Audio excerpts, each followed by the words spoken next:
So, once again, welcome Johan, bonjour Johan. Je vais te présenter en anglais et puis tu feras ta conférence. So, Johan Michel, that many of us here in the room and for those who are on Zoom also know from the field of Victorian studies, is a prominent French philosopher specializing in hermeneutics. He's also a political scientist, and so much of his work is done at the intersection between philosophy and the social sciences, and more specifically, doing hermeneutical work, doing fundamental hermeneutical work, which is then applied to different domains and also applied in field work, let's say, within the social sciences. And so I guess he is a perfect start for our cycle. He has just published a couple of weeks ago a new book in French, precisely titled "What is Hermeneutics? Qu'est-ce que l'herméneutique?" which I have here with me now. I guess you can read it. It is published at the Presse Universitaire de France, and the text is going to present for our conference cycle today, titled, and I'm repeating myself, Le Social Contexte et comme Acte, is actually an abridged version of one of the chapters of this book. Now, just to recall, this has been broadcast and it has been disseminated, but today's session is special for two reasons.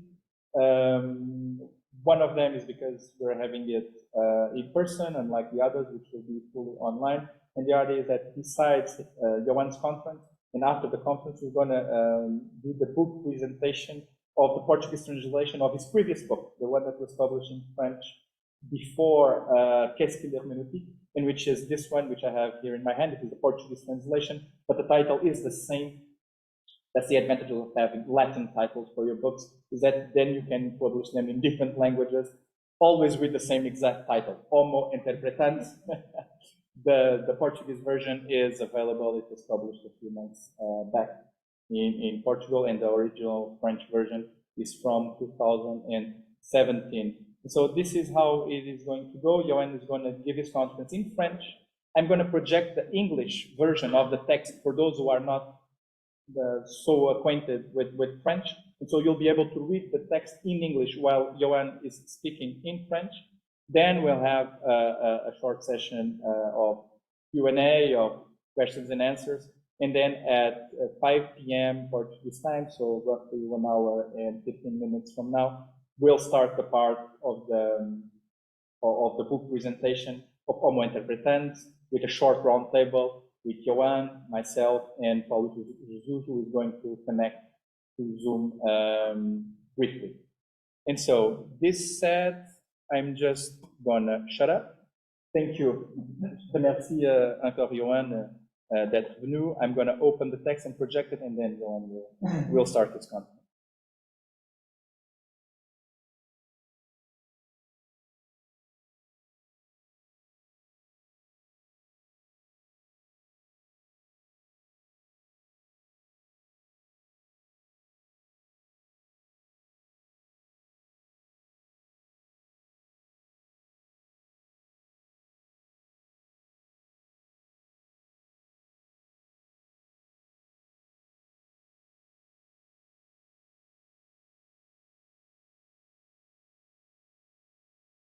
Bon. Allez, Johan, vas-y. Eh bien, d'abord, je te remercie pour l'organisation de cette conférence et de ce cycle de conférences que tu avais initié au départ dans le cadre du dépôt d'un projet de recherche, et s'il n'a pas pu aboutir faute de financement, c'est vraiment très heureux que tu puisses le poursuivre malgré tout, même si c'est en distanciel. Et je t'en remercie. Je remercie également pour accueillir cette manifestation. Alors, comme Gonzalo l'a précisé, alors mon accent anglais étant très mauvais, bad accent English, et je dois donc, il est préférable que je parle en français, sachant que une traduction va va défiler sur écran. Alors, comme Gonzalo l'a précisé, l'exposé que je vais vous présenter aujourd'hui est tiré d'un des chapitres de mon dernier ouvrage consacré à l'herméneutique, et donc plus précisément dans sa dimension sociale. Donc j'ai intitulé mon texte ici, en prenant partiellement le titre du chapitre, donc le social comme texte et comme acte.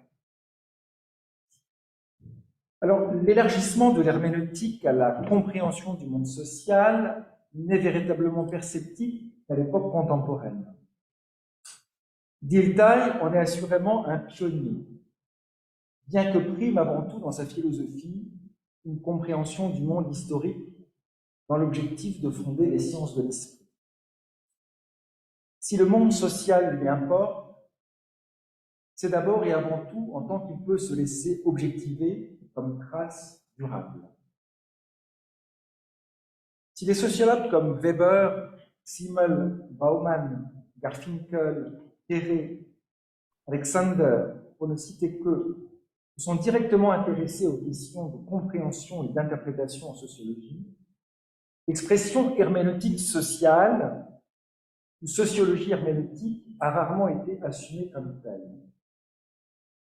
C'est sans doute Geertz qui est allé le plus loin dans la revendication d'une anthropologie interprétative dont la filiation herméneutique est clairement affirmée.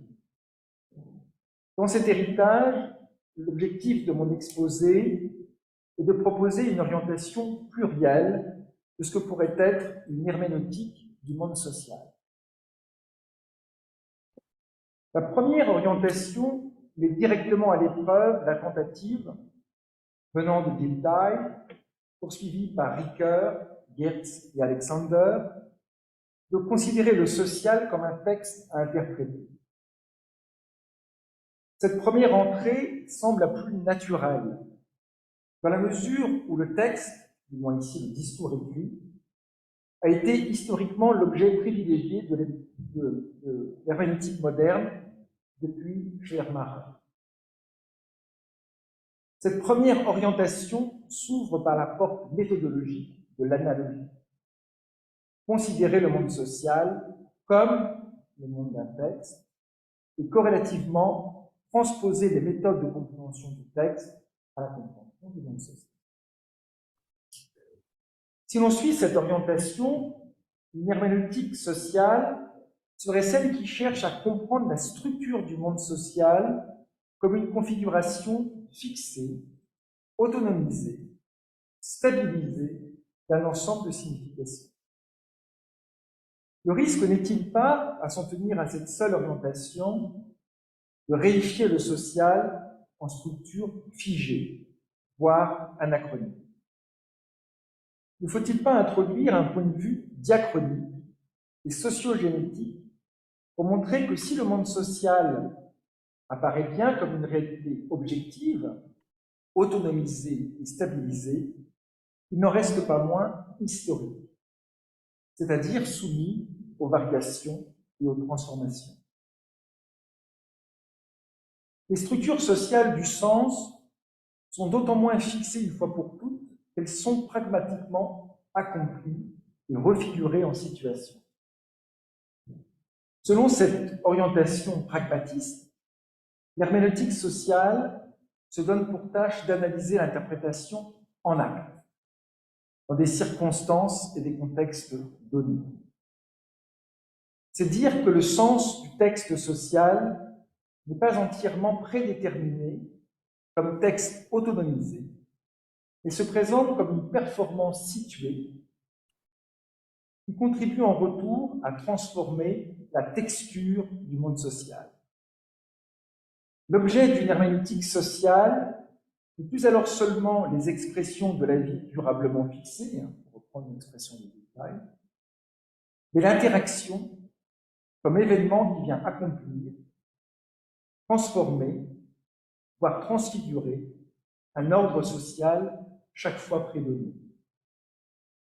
Donc l'enjeu de cet exposé est de montrer en quoi et comment une herméneutique sociale peut être en même temps structural, historique et contextualiste. Beaucoup de courants. Et tout l'enjeu, c'est de les croiser, c'est mon petit côté ricoeurien, qui aime bien articuler des courants ou des paradigmes que l'on tient pour opposer. Donc le premier moment de mon intervention correspondra au moment de l'herméneutique que j'appelle post-structurale, deuxième moment où je dirai la question de l'historicité, le troisième moment plus pragmatiste où je dirai la question de l'acte. En vertu de quelle pertinence peut-on considérer le monde social de manière analogique avec le monde du texte? Le problème se pose à une double échelle corrélative, ontologique et méthodologique. Pourquoi cependant privilégier le texte comme paradigme du sens? Force est de reconnaître que le texte n'est qu'un mode d'inscription et d'expression du sens des sociétés humaines, et de surcroît qu'il n'y a rien d'universel, a fortiori dans les sociétés sans écriture. Une herméneutique sociale prenant le texte comme centre de gravité n'est-elle pas condamnée à rester ethnocentrée? Il est indéniable que l'herméneutique, au moins depuis l'époque moderne, a pris comme objet particulier les œuvres écrites. Sous cette restriction, il nous semble bien difficile, même de manière métaphorique ou analogique, de considérer le monde social sous la modalité d'inscription de ces œuvres. Une manière de lever l'objection consiste à élargir la notion de texte en revenant à sa parenté étymologique avec ce qui est tissé et avec l'activité de tresser. C'est une autre analogie qui prévaut ici. De même que les fils s'entrelacent dans un tissu, de même des mots et des phrases s'agencent dans un texte. Sous cette condition, un texte, comme le souligne justement Denis Touard, un spécialiste d'herméneutique, n'est pas nécessairement un texte écrit. Je le cite. Un discours pourrait donc être pris comme un texte, même si on peut être amené à établir des distinctions concernant le mode d'inscription ou le statut du discours lui-même. L'opposition, en l'occurrence, n'est pas celle de l'oral et de l'écrit. D'ailleurs, lorsque les herméneutes, comme Gilles Marat, parlaient de discours, ils concernaient aussi bien le discours oral que le discours. Dans son acception élargie, au-delà donc du discours écrit, comment définir alors un texte? On peut le définir comme un tissage, comme un assemblage de mots, de phrases, dotés d'une unité de sens. L'unité minimale du texte est la phrase comme unité sémantique. Dire quelque chose sur quelque chose à quelqu'un. Peut-on aller plus loin encore, au-delà du discours? Tout agencement ordonné de sociosignes, des codes vestimentaires, des codes de politesse, des tours de parole, des figures symboliques, n'est-il pas également assimilable à un texte? Au prix de cet élargissement, c'est l'ensemble du monde social que l'on devrait pouvoir traiter comme un texte. Plus précisément comme des couches de texte qui s'appellent et s'interpellent entre elles, à l'appui de supports et de modes d'expression différents. Au prix de cet élargissement, il ne s'agit même plus d'utiliser une métaphore ou une analogie, en considérant par exemple avec Ricoeur l'action sensée comme un texte, et d'affirmer, ontologiquement parlant, le monde social est un texte.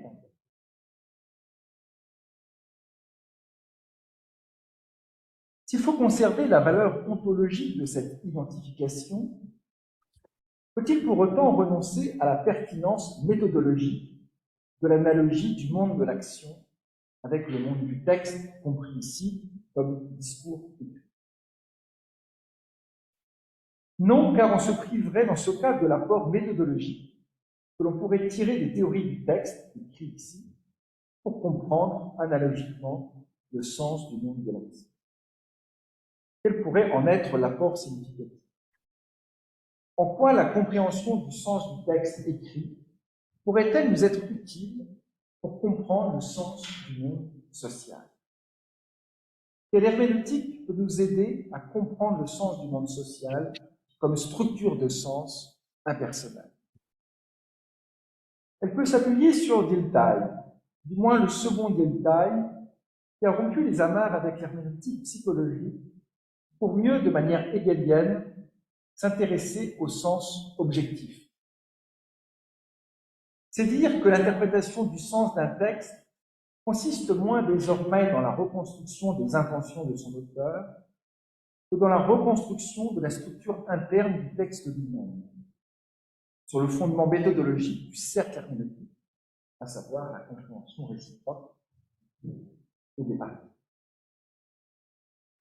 Le premier intérêt de cette herméneutique tient dans la manière dont Dilthey la retranspose à la compréhension des phénomènes socio-historiques. C'est ici que l'analogie du monde social avec le monde du texte fonctionne à plein et qu'une herméneutique sociale peut prendre une première orientation. Le monde socio-historique peut être lisible comme un texte si nous parvenons à en dégager l'esprit objectif.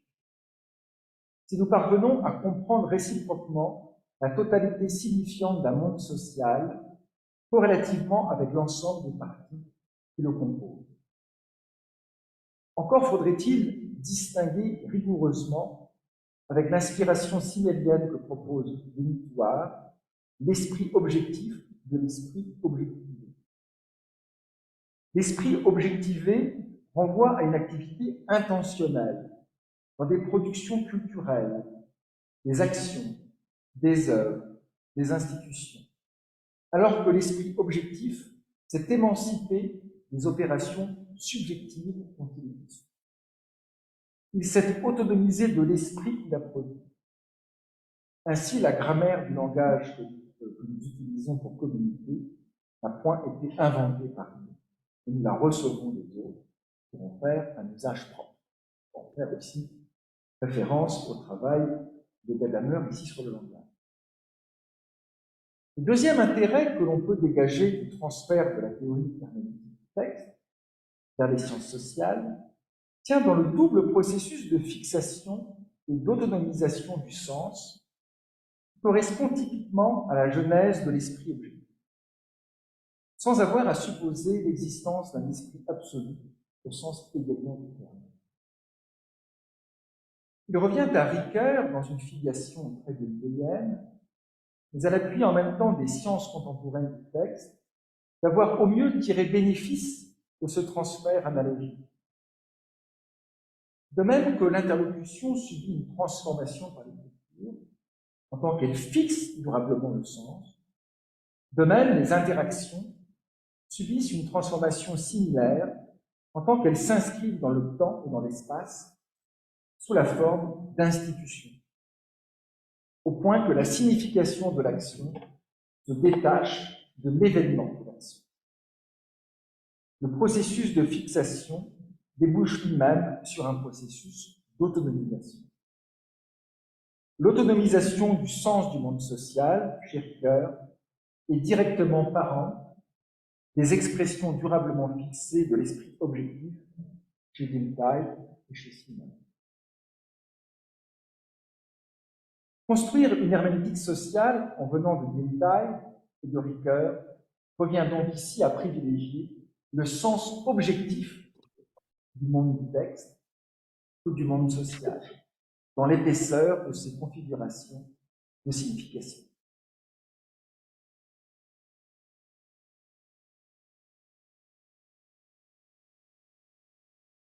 Alors, ici, je vais parler d'un autre acquis de la théorie du texte, pour la théorie sociale, qui tient dans l'analyse des structures symboliques. De même qu'un texte, le monde de l'action sociale peut comporter plusieurs couches de signification, des significations confuses, équivoques, des significations multiples qui demandent à être interprétées. C'est indéniablement Geertz, dans une filiation qui doit beaucoup à Ricoeur, qui est allé le plus loin dans son programme de recherche. Contre l'illusion positiviste de la description mince d'une réalité, Geertz montre que l'anthropologue n'aura jamais affaire à des données brutes de l'expérience. Il suffirait simplement de retenir. Il est toujours confronté à un réseau symbolique de signification qu'il a pour tâche d'interpréter. En d'autres termes, il n'est d'anthropologie, et plus généralement de sciences sociales, qu'interprétative. Et toute description, en tant qu'elle est épaisse, ne peut être qu'interprétée. L'orientation herméneutique de l'anthropologie chez Geertz est renforcée par l'analogie qu'elle opère, en venant de Ricoeur, entre le texte littéraire et la réalité culturelle. Pratiquer l'ethnographie, écrit-il, c'est comme essayer de lire un manuscrit étranger, défraîchi, plein d'ellipses, d'incohérences, de corrections suspectes. C'est dans cette perspective que Geertz, dans son étude sur la culture à Bali, traite des combats de coq, comme un texte littéraire à déchiffrer, plus précisément comme un drame, par initial, frisson du risque, l'événement du combat, l'émotion collective, l'accablement pour le vaincu, le plaisir final du triomphe pour le vainqueur. Le problème doit être examiné ici à un double niveau. Ontologiquement parlant, le combat de coq, comme tout phénomène social ou culturel, est un texte, selon l'acception large, sans qu'il soit nécessaire de recourir à une métaphore, une analogie avec le texte littéraire. Le combat de coq à Bali se présente comme un enchaînement de paroles et d'actes signifiants, une totalité signifiante que l'on peut décomposer en autant de parties qui composent le rituel. Méthodologiquement parlant, l'anthropologue peut en outre interpréter le combat de coq de manière analogique avec la structure dramatique que l'on rencontre dans les textes littéraires. En d'autres termes, l'herméneutique littéraire offre une plus-value d'intelligibilité pour comprendre et interpréter la structuration symbolique de la réalité sociale et culturelle. La texture du monde social et culturel peut ainsi se lire selon des schémas de binarité et de structure dialectique, le cru et le cuit, le féminin et le masculin, le dedans et le dehors, le public et le privé. C'est précisément à la faveur de ce mode de lecture que l'on peut montrer comment le monde social et culturel est configuré comme un ordre de signification stabilisé, de schémas de conduite typifiés, de rôles sociaux prédéterminés, de systèmes de perception et de classification qui s'imposent aux membres d'un collectif donné.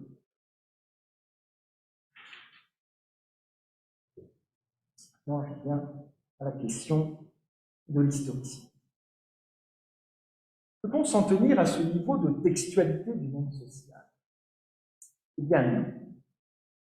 Cette échelle de textualité herméneutique et sémiologique est nécessaire pour saisir le monde social comme un ensemble d'ordres stratifiés, stabilisés, structurés de signification. Prime le global, la synchronie et une certaine abstraction. Pourquoi une herméneutique sociale, même post-structuraliste, ne peut-elle cependant en rester à cette seule hauteur de vue? Parce qu'elle se veut en même temps historique. La temporalité privilégiée par la sémiologie est la synchronie. Sa vertu consiste à montrer que les ordres sociaux du sens connaissent, à des degrés variables, des formes de stabilité et de conservation. La contrepartie de cette vue synchronique et globale tient dans le risque de réification, comme si les structures de signification planaient au-dessus de l'histoire, comme si la textualité des mondes sociaux était sans âme. Or, même les sociétés les plus réfractaires au changement et aux événements, comme les sociétés privilégiées par anthropologie structurelle, restent des sociétés historiques. On voit notamment au fameux débat entre et les discours. La difficulté est de penser ensemble la stabilité et l'historicité des structures de sens. Dire que des structures sociales de sens connaissent, à des degrés variables, des formes de stabilité et d'autonomisation ne signifie pas qu'elles sont intemporelles. C'est la raison pour laquelle une herméneutique sociale ne peut être strictement structuraliste, mais seulement post-structuraliste.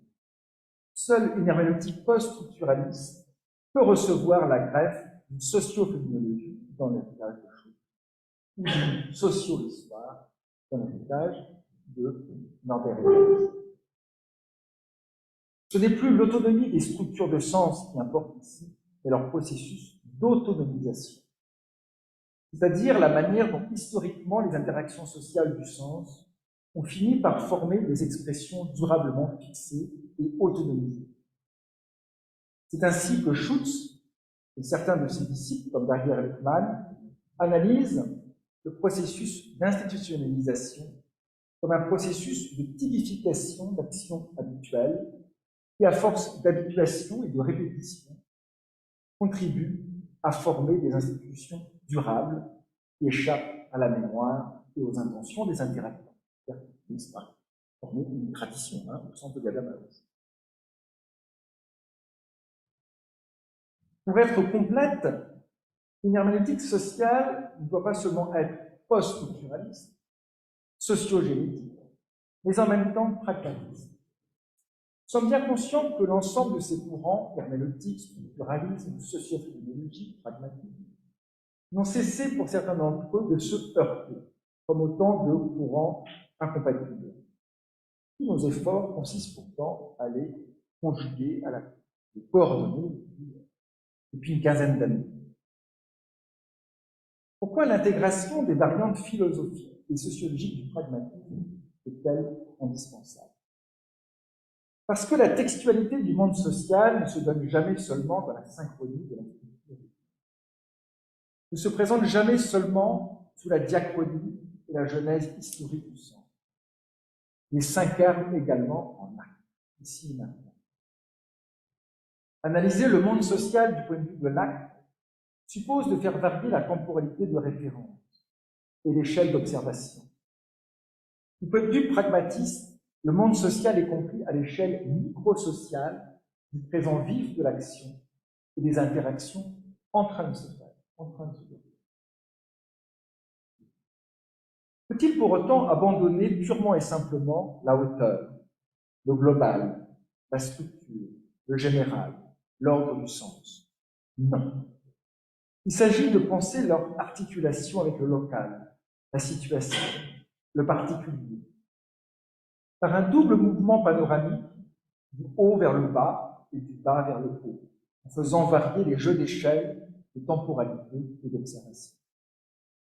C'est précisément dans cette perspective que Geertz cherche à chaque fois à montrer le sens de l'agencement du global et du local, des structures culturelles et de la vie concrète des acteurs en situation. L'analogie du monde social avec le texte conserve-t-elle encore une pertinence à l'échelle pragmatiste de l'action en train de se faire? Force est de reconnaître que l'analogie ne fonctionne plus si l'on prend le texte dans son acception restreinte, comme œuvre écrite. Elle ne fonctionne plus dans la mesure où le social comme événement ne se laisse pas fixer et autonomiser comme un texte, mais observé dans son caractère indexical, ici et maintenant, en train de se faire. C'est pour cette raison que nombre de courants sociologiques d'inspiration pragmatiste témoignent d'une méfiance, voire d'un rejet, pour l'application de l'herméneutique à la sociologie. Si cette objection nous semble parfaitement recevable à ce niveau de textualité, faut-il pour autant écarter, à l'échelle pragmatiste, toute référence au texte? Ce n'est pas le cas, au moins pour deux raisons. D'une part, selon l'acception large de la notion de texte, comme agencement signifiant d'une série de signes, Le monde social comme acte est bien un texte, sans pour autant se laisser fixer comme une œuvre écrite. Les interactions ordinaires, comme les conversations, peuvent dès lors s'assimiler à des textes si l'on considère qu'elles tissent ensemble des mots, des phrases, des gestes, des mimiques, dotés d'unités de signification, sans s'inscrire pour autant comme expression durablement fixée.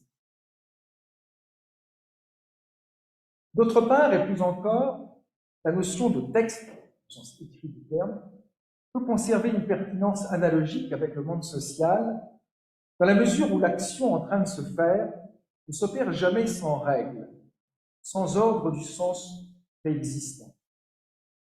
C'est là une autre manière de penser l'articulation du global et du local, du général et du particulier, de la structure et de l'événement. Seules des variantes radicales du pragmatisme en sociologie aspirent à penser l'événement social sans structure préalable, sans ordre du sens indexé. Or, un acte social n'est jamais et purement émergent. Il dépend toujours d'une manière ou d'une autre d'un ordre du sens préalable, fût-il implicite pour les interlocuteurs. Cet ordre préalable peut s'assimiler à un texte. Bien que non écrit, il n'en reste pas moins un ensemble d'expressions durablement fixées comme institution du sens. Je reprends cette expression au philosophe français Vincent Desclée. Un acte social n'est-il pas, dans ce cas, la mise en œuvre en situation d'une texture sociale déjà donnée à l'avance? L'analogie entre le monde social et le monde du texte ouvrait une autre pertinence encore en introduisant les notions d'application chez Gadamer et de refiguration chez Ricoeur.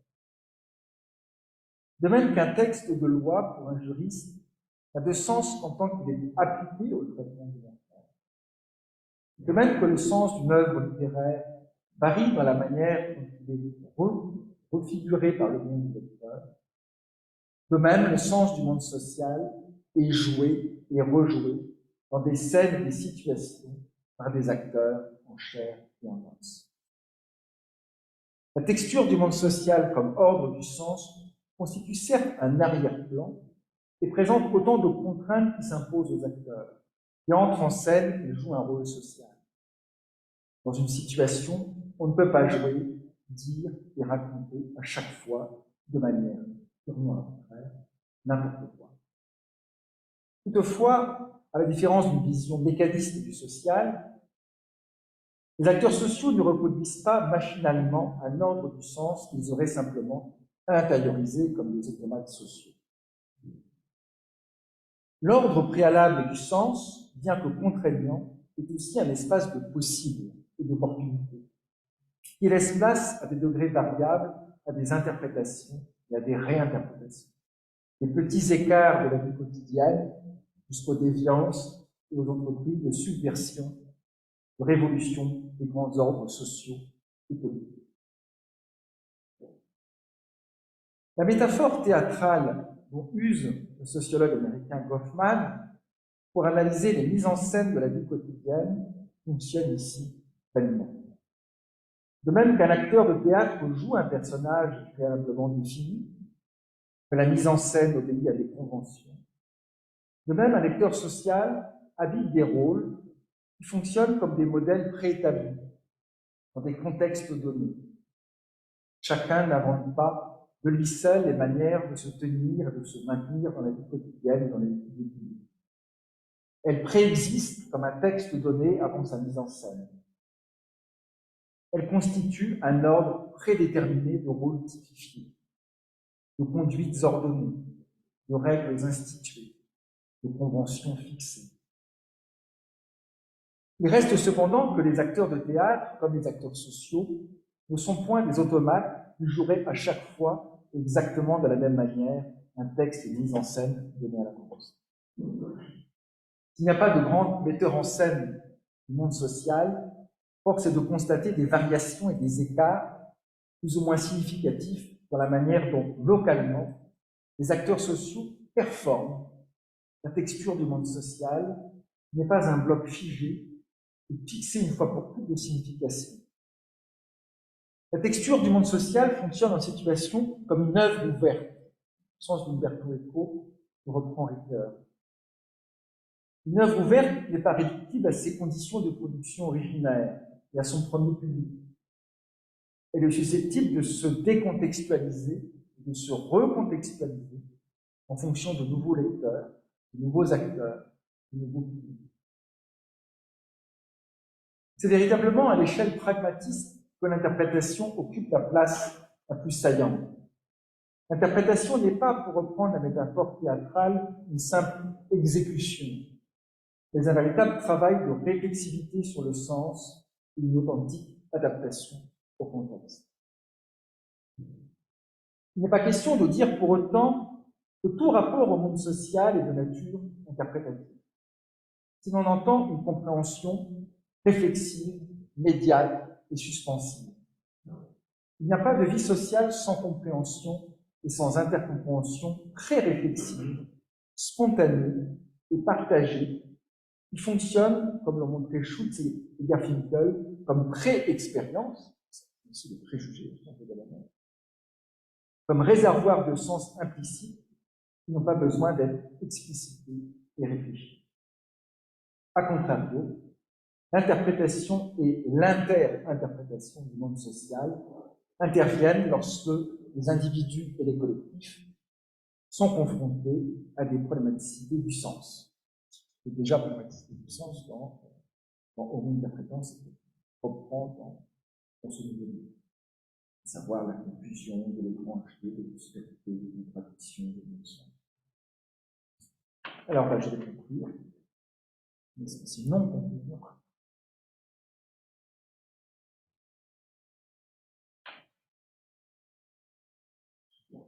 On dispose désormais des trois éléments fondamentaux nécessaires à la construction d'une herméneutique sociale. D'une part, la structure, qui définit la texture du monde social comme ordre, stabilisé et autonomisé du sens, accessible sous la hauteur sémiologique, du sémiotique, du global et de la synchronie. D'autre part, l'historicité, qui inscrit la texture du monde social dans son processus génétique, accessible à partir de la profondeur historique d'une socio-phénoménologie. Enfin, l'acte, qui replace la texture du monde social dans l'événement de son accomplissement et de sa mise en scène en situation, accessible à partir de la surface indexicable du pragmatique. Qu'apporte l'herméneutique à cette construction? Ontologiquement, l'herméneutique permet d'assimiler le monde social à un texte, dans son sens large, un assemblage ou un tissage ordonné de signification. Une texture. Sur le plan méthodologique, l'herméneutique permet d'une part de comprendre le sens du monde social de manière analogique avec la configuration d'un texte écrit, donc dans son sens restreint. L'action sociale, dans l'interdépendance du tout et de ses parties, se laisse fixer, objectiver comme un discours écrit. Sur le plan méthodologique, l'herméneutique permet d'autre part de comprendre comment le sens de la texture sociale est interprété et mis en scène dans ses accomplissements indexicaux par des acteurs interagissant en situation. Il faut donc distinguer une macro-herméneutique qui s'en tient aux agencements globaux des structures sociales du sens et une micro-herméneutique pragmatiste qui s'intéresse aux agencements locaux et indexicaux des institutions sociales. Si la structure, l'historicité et l'acte ne sont perceptibles que sous un point de vue particulier, c'est néanmoins de leur croisement que le monde social peut apparaître dans toute son ampleur. Bien que les structures sociales du sens apparaissent comme un ordre stratifié, stabilisé, elles n'ont rien d'historique. Les institutions sociales naissent, s'autonomisent, et certaines disparaissent. La texture du monde social a une histoire dont on doit pouvoir retracer l'intrigue et la genèse. La sociophénoménologie et la socio-histoire redonnent aux structures sociales leur part d'historicité et leur lot de contingence. Elles auraient pu être autres que ce qu'elles sont devenues. Bien donc de mécanique et de nécessaire, malgré les effets d'inertie, dans la reproduction des structures sociales du sens. Les structures sociales sont des structures ouvertes. On va prendre l'expression d'œuvre ouverte. La part de contingence gage en même temps pour les sociétés humaines de leur pouvoir relatif d'auto-transformation. La texture des structures sociales du sens est d'autant moins figée qu'elle est chaque fois jouée et rejouée en situation. De même qu'un texte de théâtre reçoit des significations différentes chaque fois qu'il est interprété, mis en scène et mis en sens par des acteurs singuliers, dans des époques et des lieux différents. De même, les mises en scène quotidiennes de la texture sociale contribuent à sa réunification. Les acteurs sociaux ne sont point des automates, et les co-auteurs dans une longue chaîne de narrateurs, un texte qu'ils reçoivent en héritage, un texte qui les préfigure. Je vous remercie pour la parole. Très bien.